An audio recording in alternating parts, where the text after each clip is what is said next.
This may be the highest stakes presidential election that we're ever going to be able to participate in. Here's why.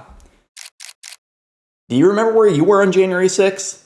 I remember. I was watching from the comfort of my desk, a little sick, working from home, with these crazy events unfolding in front of me. And there's a reason that January 6th has stuck around when so many other events have washed away in our hyper-fast media environment. Because the central figure of January 6th, Donald J. Trump, is not only up for re-election, but he's made the events surrounding January 6th a core part of his pitch. The central premise that the election was stolen from him in 2020, and he is the rightful victor. Now, this has been hammered into us with investigations, prosecutions, and constant stories over 4 years. I'm sure you have an opinion on whether or not the election was stolen. And I'm here to tell you that that means you really need to vote.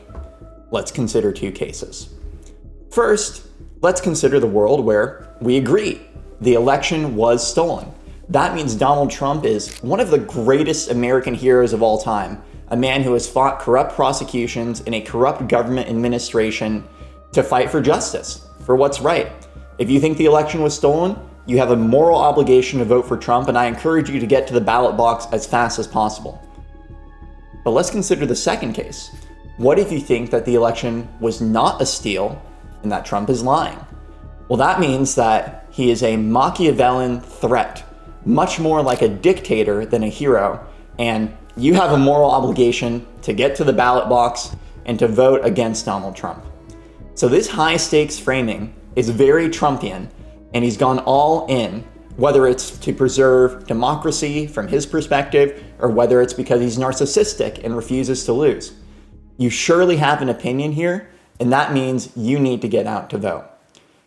Now, I want to take a step back, and I know I delivered this really high stakes message on either side, but I want to remind everyone that it's the job of politicians to really inflate stakes, to create division, to create motivation to get us out there, and to not get trapped into that whirlwind.